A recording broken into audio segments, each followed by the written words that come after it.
Ghislaine. Maman Noël. Parce qu'elle aime bien les cadeaux. Maman Noël. Parce qu'elle aime bien les présents.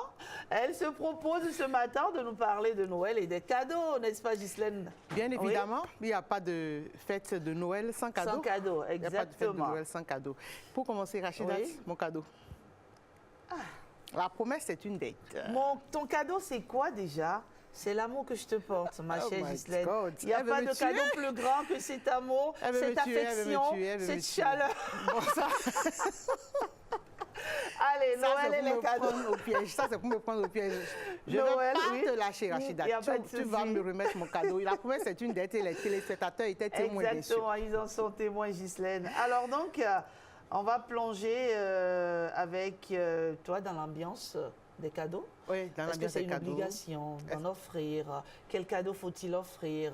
Justement, exactement. Noël, la fête est là, tout le monde se prépare, c'est l'effervescence totale. C'est vrai que certains ont déjà choisi les cadeaux, mais est-ce qu'ils ont pris la peine de choisir les cadeaux qu'il faut pour impacter réellement les enfants? C'est ce dont nous allons discuter ce matin avec quelqu'un qui s'y connaît en matière d'éducation. C'est le docteur Alironou, André Alironou, le psychoclinicien. D'accord. Bonjour, chef Psy. J'espère que vous n'êtes pas là aujourd'hui pour entrer dans nos têtes. Hein? Non, vous aviez On est là pour un tout autre exercice. Il a dit que vous avez eu un bonnet. Donc, il ne peut pas entrer dans votre tête avec ce bonnet-là. Ça marche. Alors, docteur Alironou, c'est Noël et nous aimons tous les cadeaux. En tout cas, nous qui avons l'âme des enfants, nous aimons tous les cadeaux et les enfants adorent les cadeaux. Mais en tant que professionnel de la santé, de l'éducation, vous avez l'habitude de faire comprendre qu'il faut savoir choisir les cadeaux. Pourquoi savoir choisir les cadeaux? Pourquoi ne pas donner tout ce que l'enfant veut, on lui donne? Oui, c'est très intéressant de parler de cadeaux, surtout en cette période où ça devient un peu, si on enlève le côté mercantile, ça devient une tradition, une obligation pour tout le monde. Il y a juste à prendre des garde-fous avant de choisir un cadeau ou d'offrir un cadeau à un enfant. D'abord, il faut savoir que chaque enfant est unique et que le cadeau doit correspondre à l'enfant. Donc, dans le choix du cadeau, je ne dirais pas obligation, mais nécessité. Si on a, il faut savoir que le cadeau doit venir pour d'abord amuser l'enfant, l'éduquer et stimuler son imagination. Donc, si obligation il doit avoir, c'est dans ces trois caractères-là. Maintenant, le cadeau, ça demande aussi de l'argent. Donc, est-ce qu'on en a? Maintenant, le cadeau que vous offrez à l'enfant doit pouvoir correspondre à l'enfant, correspondre à son âge, à son sexe, à son développement. Donc, il faut forcément que ça rentre dans son intérêt. Voilà pourquoi c'est important de choisir le cadeau en tenant compte de l'enfant. Avant, les parents ne demandaient pas l'avis des enfants avant de leur offrir des cadeaux. Quand tu es fille, c'est systématiquement une poupée. Quand tu es garçon, c'est soit un fusil, un camion et tout ça. Un vélo et autres. Mais est-ce que déjà ces choix de cadeaux ne conditionnent pas l'enfant? Oui, par exemple, quand on dit chez nous que la femme est faite pour être à la maison, être maman, en offrant déjà une poupée à un enfant tout petit, à une fille, est-ce qu'on n'est pas en train de la conditionner à devenir une mère, à apprendre à devenir maman et tout ça? Non, c'est exactement cela, parce que quand vous comprenez que le cadeau que vous offrez à votre enfant, parce qu'on l'a dit, le cadeau doit être... On doit l'offrir avec beaucoup d'amour. Oui. Donc quand vous offrez, c'est un message que vous passez à l'enfant. Et si systématiquement, sans prendre son avis, je peux être une fille et ne pas avoir besoin d'une poupée ou ne pas aimer une poupée. La poupée que vous m'avez donnée, ça peut ne pas être cette poupée que je veux. Ça peut ne pas être cette couleur. Donc il y a importance de consulter l'enfant.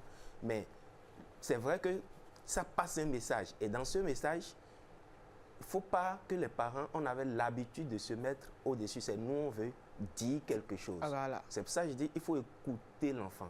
Écouter, ce n'est pas parce que pour offrir un cadeau à un enfant de moins d'1 an, comment je vais lui demander quel cadeau tu veux? C'est ça. Donc, mais écouter l'enfant, c'est... En tant que parent, j'observe mon enfant, je sais ce qu'il aime. Et comme on dit, le cadeau doit l'amuser, doit, comment on appelle, stimuler son intelligence, l'éduquer. Donc, qu'est-ce que mon enfant a besoin maintenant pour son développement équilibré? Et il ne faut pas offrir pour conditionner. Il ne faut pas offrir des cadeaux, j'aime dire même des cadeaux conditionnés. Ou parce que tu as fait ci, c'est ça que je t'offre. J'avais pensé te donner ci, mais je ne peux plus te donner. Tu es trop énergique, je ne peux pas t'offrir un vélo, tu risques d'aller te casser les pieds, etc. etc. Il ne faut pas toujours mettre les conditions dessus. D'accord. Le cadeau, c'est un moment où on planifie quelque chose avec son enfant. On s'entend encore pour essayer de grandir un peu plus. Donc, ne mettons pas derrière des messages de conditionnement. Mais quand on parle à l'enfant, quand on lui demande ce qu'il veut, est-ce que ça n'entrave pas un peu l'effet surprise aussi? Parce que moi, je me souviens, à l'occasion de Noël, c'est vrai qu'on ne le fait plus maintenant. C'est au petit matin du 25 décembre que je me rends compte qu'il y a un cadeau, voilà, qui vous plaisait. Oui, pas bien sûr. Bon, pas toujours. Disons-le clairement, pas toujours. Voilà. Pas toujours. Et c'est ça le piège. Parce que quand vous offrez, il faut que l'enfant puisse jouer avec. Il faut qu'il puisse se l'approprier. Et il faut qu'il puisse être valorisé à travers ce que vous lui donnez. Ouais. Quand vous faites l'effet de surprise comme ça, que l'enfant se retrouve dans le cadeau, c'est-à-dire vous avez pris le temps de l'écouter discrètement. D'accord. Toute l'année, on l'observe, on lui parle. On peut même initier une discussion anodine avec ça. On est en train de... Il ne s'attend pas forcément. J'ai pas assez d'argent cette année pour... vous saviez que... Et vous êtes... Mais si tu devrais avoir cadeau, qu'est-ce que tu aurais voulu avoir? Et ils vont faire la liste. Et dans la liste, ils vont faire un truc et puis vous regardez... Vous lui offrez quelque chose auquel il ne s'y attendait pas. Il se disait, c'est ça que j'aurais voulu avoir, mais papa, maman, ils n'ont pas les moyens. Mais ils découvrent ça au matin. Ça, c'est une bonne surprise. Ça valorise l'enfant. Donc, quand vous ne prenez pas en compte ses besoins, ses intérêts, vous contribuez à la dévalorisation, aux baisses de son estime, de sa confiance en lui. Parce qu'il ne va pas jouer avec, ça ne va pas contribuer à son développement. Il peut l'accepter à contre-cœur. Il va l'accepter parce que c'est un cadeau. Mais ça va être utile à quoi?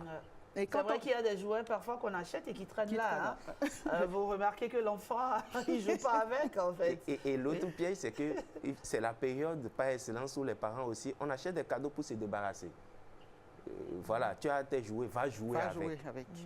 Quand vous achetez un cadeau ou un jouet, il faut que vous-même, vous appreniez le fonctionnement du jouet. Et prendre le temps de jouer avec l'enfant. Lui, c'est obligatoire. Exactement. Il faut jouer avec lui. Si c'est un petit vélo, je joue comment avec lui, par exemple? Il faut l'attraper pour l'initier. Vous attrapez le vélo, le guidon avec lui. Les petits bouts de chou, ils pensent qu'ils sont tellement grands, ils veulent...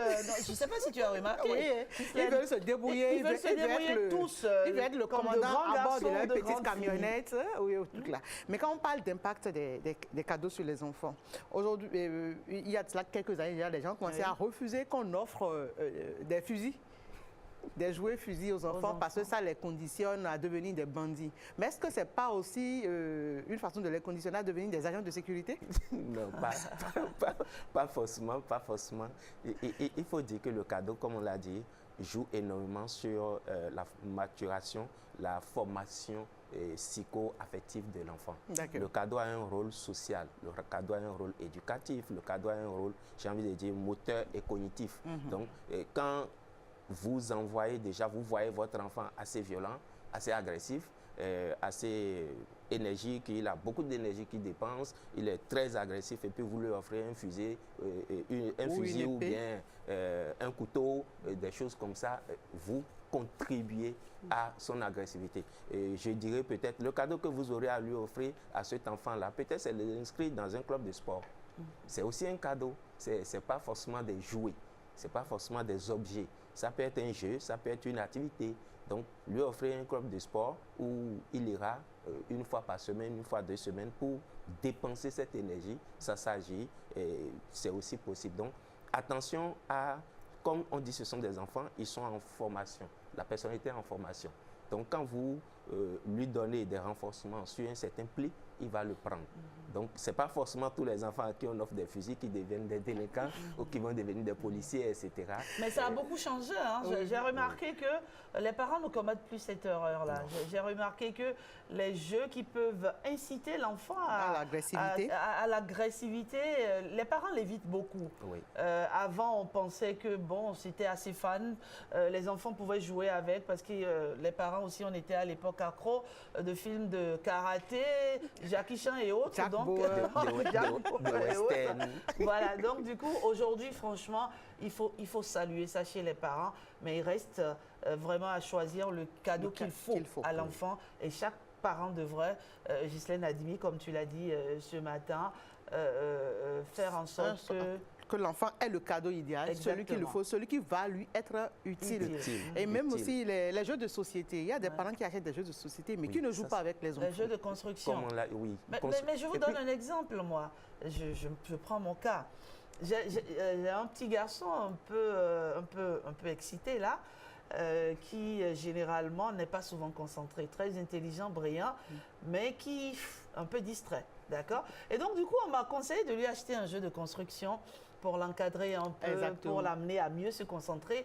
Mais je vous assure, mais ça a été très instructif parce que je l'ai observé et j'ai observé que mon garçon manquait de patience face au jeu. C'est-à-dire, il a tellement envie de bien faire que tout de suite, on a le sentiment qu'il a un conflit. Il est énervé, il regarde le jeu, il dit non, mais... J'ai compris en réalité, c'est à ce moment-là que j'ai compris que il faut vraiment observer les enfants et à chaque enfant correspond un type de cadeau. Un type de cadeau. Franchement, et ça l'a beaucoup aidé. Oui. Aujourd'hui, il le fait tout seul. Il ne s'énerve plus, il n'est plus colérique face au jeu. Et donc, j'ai remarqué que ça a travaillé quand même. Sa concentration. Sa concentration, il est plus concentré. Son estime son estime. Surtout. Et tout comme Rachida, j'ai fait l'expérience avec ma fille aussi. Elle, c'est avec les puzzles. Au départ, c'était difficile. Mais avec le temps, tu lui donnes un coffret de puzzles ici, en 1, 2, 3 mouvements, mais elle va te montrer ça. Et c'est important parce que il y a des puzzles selon l'âge. Selon l'âge. Et tout doucement, c'est elle-même qui m'a guidé à lui choisir vraiment maintenant des puzzles. On ne va plus avec les grosses pièces, on va avec les petites pièces parce qu'elle cherche aujourd'hui maintenant à se donner des défis.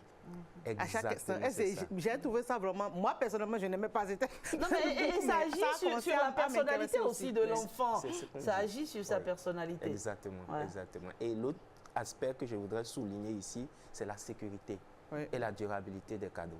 Il faut que l'enfant... Quand vous prenez un jeu de puzzle, ce n'est pas qu'il joue une fois et puis il trouve ça dépassé, qu'il n'a plus envie de revenir dessus.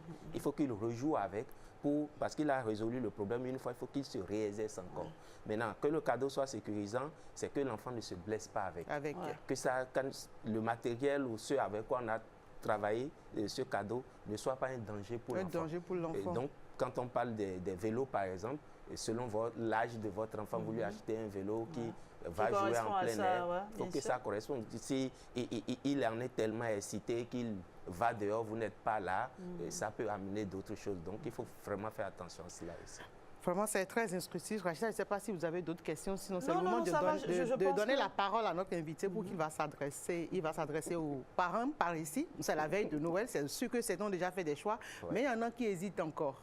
Et certains qui peuvent encore peut-être changer leur choix après vous avoir écouté. C'est important, le cadeau, dans la vie de l'enfant. Et vous faites bien de lui choisir un cadeau, mais vous ferez mieux encore si vous l'associez. Il faut que le cadeau, comme c'est pour lui, il faut que ça raconte son intérêt et ses besoins. Mais que le cadeau soit adapté à son sexe, à son âge. Et faites offrez à l'enfant ce que vous pensez, vous pouvez lui offrir. Ne vous mettez pas de pression pour un cadeau. Donc, je ne parlerai pas d'obligation, mais de nécessité. Alors, chers parents, c'est la période par excellence. Si vous pensez que vous êtes capable de le faire, faites-le pour le développement de votre enfant, pas pour la Noël. Ne conditionnez pas ce cadeau pour lui. Je vous remercie. Voilà, tout est dit, mais il n'y a pas que les enfants qui doivent avoir des cadeaux. Justement, c'est vrai. Puis, tout à l'heure, moi, je réclamais mon cadeau. Les adultes peuvent aussi avoir de cadeaux, n'est-ce pas, à Noël? Qu'est-ce que papa peut offrir à maman? Qu'est-ce que maman peut offrir à papa? Qu'est-ce que tata peut offrir à tata? C'est de changer d'air. De changer d'air. Comme on a dit, les cadeaux, vous voyez, pour les enfants, c'est surtout des jouets, des objets. Mais il y a aussi des cadeaux qui peuvent être des jeux, qui peuvent être des activités. Entre parents, on peut s'offrir un week-end. On peut s'offrir, un livre, oui, pourquoi pas. Les livres, c'est aussi pour les enfants. Pour les enfants, mais les adultes aussi, on peut s'offrir une virée, un week-end. Allez, on laisse les enfants à la maison, on sort de la maison. Non, jour de fête, on va dans un cadre, oui. Jour de fête, on va laisser les enfants, c'est pas évident. Ça, c'est en famille. Ça, c'est vrai. Le meilleur cadeau des adultes sera offrir un espace d'échange, de discussion. Noël, c'est une fête familiale. On laisse pas les enfants, faites pas comme moi. Je me suis laissée aller. Elle a pensé aux vacances déjà. J'ai pensé aux vacances. Merci en tout cas, Ghislaine Adimi. J'espère que vous l'avez compris, chers amis téléspectateurs. C'est la raison d'être de cette émission. Vous informer, vous guider, vous aider à mieux faire, à mieux opérer des choix.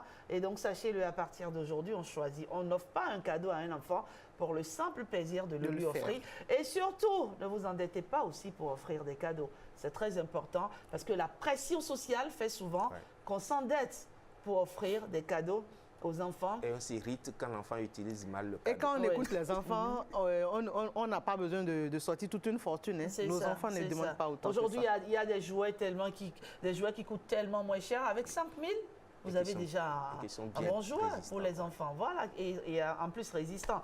Merci, monsieur le psy. Merci à vous. Merci de nous avoir aidés ce matin. Maman Noël?